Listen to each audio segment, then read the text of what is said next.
আসসালামু আলাইকুম ওয়া রাহমাতুল্লাহি ওয়া বারাকাতুহু। আলহামদুলিল্লাহি ওয়াহদাহু ওয়াস সালাতু ওয়াস সালামু আলা মান লা নাবিয়্যা বা'দাহু, আম্মা বা'দ। সুপ্রিয় দর্শক শ্রোতা ভাই বোনেরা, আজ আমরা এমন একটি জিকির, এমন একটি দোয়ার কথা বলবো যে জিকির এবং দোয়া জানে না এমন কোন মুসলিম পৃথিবীতে পাওয়া কঠিন। বলতে গেলে আমরা সকলেই এই দোয়া, এই জিকিরটি জানি, এই বাক্যটি মুখস্থ আমাদের আছে, কিন্তু এই বাক্যের যে ওজন, এই বাক্যের যে ওয়েট, এই বাক্যের যে গুরুত্ব, সেটা আমরা হয়তো অনেকেই উপলব্ধি করতে পারি না। মুস্তাদরাক হাকিমে আবু সাঈদ খুদরি রাদিয়াল্লাহু তাআলা আনহু থেকে বিশুদ্ধ সূত্রে বর্ণিত এক হাদিসে নবী করিম সাল্লাল্লাহু আলাইহি সাল্লাম ইরশাদ করেছেন, একবার আল্লাহর নবী মুসা আলাইহিস সালাম আল্লাহর কাছে দরখাস্ত করলেন, আল্লাহর কাছে আবেদন পেশ করলেন। তিনি আল্লাহর সঙ্গে সরাসরি কথোপকথন করতেন, সেজন্য কালিমুল্লাহ বলা হয় তাকে।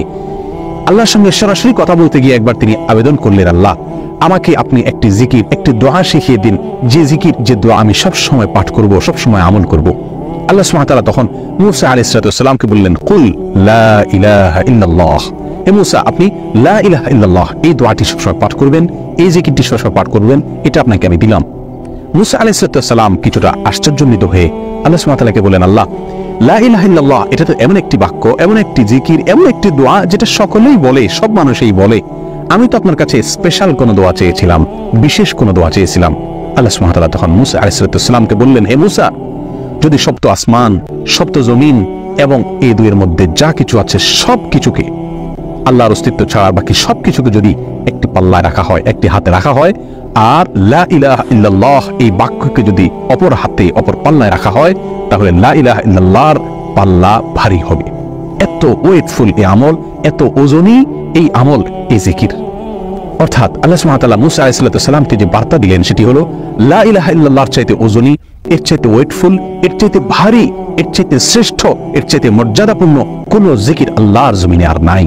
প্রিয় বন্ধুগণ, মূসা আলাইহিস সালামের জন্য সবচেয়ে স্পেশাল দোয়া হিসাবে, সবচেয়ে স্পেশাল জিকির হিসাবে আল্লাহ সুবহানাহু ওয়া তাআলা যে দোয়াটি নির্বাচন করলেন, যেটাকে সবচেয়ে ওজনী আমল হিসাবে আল্লাহ সুবহানাহু ওয়া তাআলা স্পষ্টভাবে ব্যক্ত করলেন, সেটি হলো লা ইলাহা ইল্লাল্লাহ।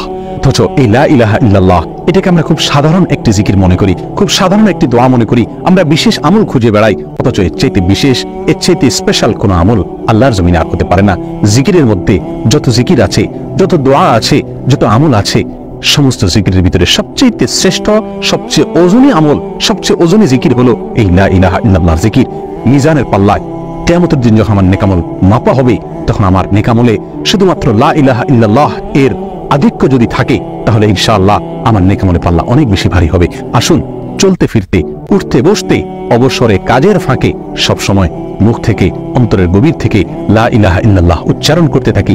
অন্তর পরিষ্কার হয়ে যাবে, অন্তরের ময়লা দূর হবে, অন্তরের পেরেশানি দূর হবে, অন্তরে আল্লাহ সুবহানাহু ওয়া তাআলার প্রতি আস্থা বাড়তে থাকবে, ঈমান বাড়তে থাকবে। এবং লা ইলাহা ইল্লাল্লাহ এই জিকির আমরা যত বেশি করব, তত বেশি সৃষ্টি জগতের অন্য সবকিছু আমাদের কাছে তুচ্ছ মনে হতে থাকবে। সবকিছুর হারানোর কষ্ট আমরা বলতে থাকবো।